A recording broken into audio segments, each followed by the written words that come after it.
Hi friends, நம்ம இந்த வீடியோவில் ஃப்ரிட்ஜில் இந்த 7 பொருளை வச்சா அது ரொம்பவே ஆபத்து. நம்ம வைக்க வேண்டிய அவசியமே இல்லை, ஆனால் நம்ம வச்சு யூஸ் பண்ணிகிட்ருக்கோம். அதனால் நம்ம உடம்புக்கு தான் கெடுதல் வரும். அது என்னென்ன பொருள்னு தான் இந்த வீடியோவில் பார்க்க போகிறோம். அதில் ஃபஸ்ட்டு வந்து வெங்காயம்லாம் வந்து மண்ணிலேருந்து வர்றது. அதை வந்து வெட்டி எடுத்த பிறகு அதை நல்லா ட்ரை பண்ணி மோஸ்ட்லி எப்போவுமே காற்றோட்டமாக இருக்கக்கூடிய ஒரு ஏரியாவில் தான் வைக்கணும். ஃப்ரிட்ஜில் அடைச்சி டப்பாக்கெல்லாம் வைக்கக்கூடாது. அப்போ அதில் இருக்கக்கூடிய வேதிப்பொருட்கள் மாறி நமக்கு நம்ம சாப்பாடை வந்து நஞ்சாக்கிறோம். அது ரொம்ப கெடுதல். அதனால் வெங்காயத்தை ஒரு நாளும் வைக்கவே கூடாது. இதுக்கு பதிலாக நீங்கள் இப்படி நல்லா ஓட்டை இருக்கிற, இல்லைன்னா வீட்டிலையே கூட ஃப்ரீ ஸ்பேஸாக இருக்கிற இடத்துல இதை தட்டி போட்டுருங்க. இல்லைனா கூட நார்மல் கூடையில் வந்து வைங்க. அப்போ வந்து இதாகாது. அடுத்தது வந்து உருளைக்கிழங்கும் அதே மாதிரி தான். உருளைக்கிழங்கு வாங்கும்போது இந்த பச்சை கலர் இல்லாமல் இப்போ வந்து எல்லோரும் முளைக்குதுன்னு சொல்லிட்டு ஃப்ரிட்ஜில் தூக்கி வைக்கிறாங்க. ஆனால் ஃப்ரிட்ஜில் வச்சா தான் முளைக்கும். ஏன்னா ஈரப்பதம் வந்து இருக்கிற இடம் ஃப்ரிட்ஜு. அப்போ அந்த ஈரத்துக்கு வந்து அது முளைச்சி வந்துகிட்டே இருக்கும். ஆனால் நம்ம வெளியில் நல்லா காற்றோட்டமாக இருக்கிற மாதிரி இடத்துல இப்படி கூடையிலையோ இல்லைன்னா ஒரு ஃப்ரீ ஸ்பேஸில் விரித்து போட்டுட்டோம்னா, முந்திலாம் அப்படி தான் வச்சாங்க. அந்த மாதிரி வச்சா கெட்டும் போகாது, ஒன்றும் ஆகாது. நான் உருளைக்கிழங்க ஃப்ரிட்ஜில் வச்சா அந்த பச்சை கலராக மாறி நம்ம உடம்புக்கு வந்து ரொம்பவே கேடு விளைவிக்கும். இது மூணாவது பொருள். கெட்டே போகாத ஒரு பொருள்னால் அது வந்து தேன் தான். ஆனால் நம்ம அதையும் தூக்கி கொண்டு ஃப்ரிட்ஜில் வச்சுருவோம். அப்படி வைக்கக்கூடாது. ஏன்னா ஃப்ரிட்ஜில் வைக்கிறனால அது வந்து அப்படியே ஒரு மாதிரி கிறிஸ்டல் மாதிரி, சீனி மாதிரி, உப்பு மாதிரி மாறிடும். அதோட தன்மை வந்து மாறிடும். அப்படி வச்சு சாப்பிடவே கூடாது. நம்ம சாப்பிடவும் முடியாது. ஏன்னா அது ஒரு மாதிரி ஆயிரும். அப்புறம் சாப்பிடவும் மாட்டோம். அதை வந்து யூஸ் பண்ணக்கூடாது.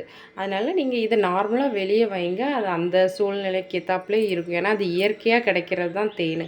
அது நீங்கள் நார்மலாக வெளியே வைங்க. அதோட தன்மையோடு அது நல்லா ரொம்ப நாள் யூஸ் பண்ணலாம். எப்போவுமே கெட்டு போகாத ஒரே ஒரு பொருள். இதையும் கண்டிப்பாக ஃப்ரிட்ஜில் வைக்கக்கூடாது. 4வது பொருள் வந்து இந்த பூண்டை வந்து நம்ம எப்போவுமே ஃப்ரிட்ஜில் வைக்கவே கூடாது. ஏன்னா பூண்டு வந்து சேம் தான். வெங்காயம் மாதிரி பூண்டும் வந்து இயற்கையாக வெளியவே, அது வந்து ஒரு காத்தோட்டமான ஏரியாவில் இருக்க வேண்டியது. அதை கொண்டு நம்ம ஃப்ரிட்ஜில் வச்சோன்னா அப்போ தான் அதோட ப்ராசஸ் நஞ்சு எல்லாம் வெளியே வந்து நமக்கு கேடு விளைவிக்கும். இதெல்லாம் வெளியே வச்சாலே ரொம்ப நாள் நல்லாயிருக்கும்.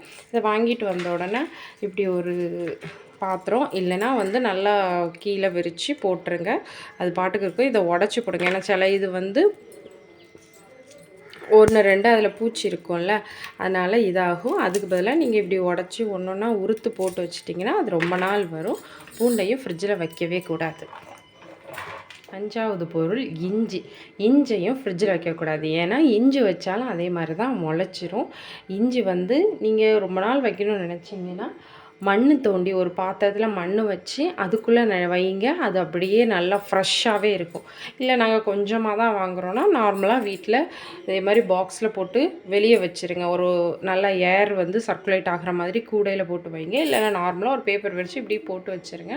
அது ரொம்ப நாள் நீடிக்கும். நீங்களே ஒரு இஞ்சி எடுத்து ஃப்ரிட்ஜில் வச்சுட்டு ஒரு 2 டேஸ் ஆன பிறகு எடுத்து வெளியே வைங்களேன். அது ஒரு மாதிரி நம்மன்னு உள்ளே வந்து தண்ணி விட்டுரும். அது வந்து கெட்டு போயிடும். அதுக்கு நீங்கள் ஃப்ரிட்ஜில் வைக்காமல் வெளியே வைங்க. அது ரொம்ப நல்லது. இதையும் ஃப்ரிட்ஜில் வச்சு சாப்பிட்டா அது நமக்கு ரொம்ப கேடு விளைவிக்கும். இது 6வது பொருள். இது என்னென்னா முட்டையும் ஃப்ரிட்ஜில் வைக்கவே கூடாது. ஏன்னா முட்டையை வந்து எவ்வளோ தான் நம்ம க்ளீன் பண்ணி வச்சாலும் அது மேலே இருக்கிற அந்த பாக்டீரியாஸ் இருக்கும். அந்த பாக்டீரியா வந்து நம்ம ஃப்ரிட்ஜில் இருக்க எல்லா பொருளையிலையும் ஸ்ப்ரெட் ஆகி நாசம் ஆயிரும்.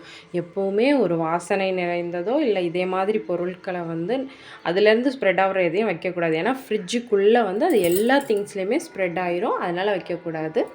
முட்டையும் வைக்கக்கூடாது. இது நீங்கள் வெளியே வச்சாலே தாராளமாக இருக்கும். வெயில் காலத்தில் தான் கெட்டு போகும். அப்போ அளவாக வாங்கி யூஸ் பண்ணிவிட்டு விட்டுருங்க. ரொம்ப நாள் ஃப்ரிட்ஜில் வைக்கக்கூடாது. இதுதான் அந்த 7வது பொருள். 7வது பொருள் வந்து என்னென்னா, நம்ம வீட்டில் அரைச்சி வைக்கிற மசாலாவை நிறைய பேர் அரைச்சி எக்ஸ்ட்ரா வந்ததை தூக்கி கொண்டு ஃப்ரிட்ஜில் வைப்பாங்க. அப்படி வைக்கக்கூடாது. அதே மாதிரி இந்த டீ தூளும் வந்து ஃப்ரிட்ஜில் வைக்கக்கூடாது. இது வெளியே வச்சாலே எவ்வளோ நாள்னாலும் நல்லாயிருக்கும். ஃப்ரிட்ஜில் எதை வைக்கணுமோ அதை மட்டும் தான் வைக்கணும். இப்படி எல்லாத்தையும் வைக்கக்கூடாது. இதே மாதிரி மசாலா பேக்கெட்ஸ் இப்படி எதையுமே வந்து என்ன பண்ண வச்சிட்டிங்கன்னா ரொம்ப சேஃப். எப்போவுமே ஓரளவு எல்லா இதையுமே வந்து வெளியே வச்சு பழங்குங்க. ஏன்னா இதிலெல்லாம் உள்ள நஞ்சு வந்து நமக்கு ரொம்பவே கேடு. ஸோ இந்த பொருட்களை வந்து ஒரு நாளும் ஃப்ரிட்ஜில் வைக்காதீங்க. நம்ம உடம்ப நம்ம தான் பார்த்துக்கணும். எவ்வளோ முடியுமோ அந்த அளவுக்கு நம்ம வந்து செல்ஃபாக கேர் எடுத்து ஒவ்வொரு பொருளையும் யூஸ் பண்ணால் ரொம்ப நாள் இருக்கலாம். ரொம்பவே ஹெல்த்தும் கூட. நம்ம வீட்டில் உள்ளவங்கள நம்ம தான். என்னோடய வீடியோஸை லைக் பண்ணுங்கள், ஷேர் பண்ணுங்கள், அது மாதிரி சப்ஸ்கிரைப் பண்ணுங்கள். இதே மாதிரி நிறைய டிப்ஸ் அண்ட் வீடியோஸ் வந்து என்னோடய சேனலில் இருக்குது. பாருங்கள். பாய். நெக்ஸ்ட் வீடியோவில் பார்க்கலாம்.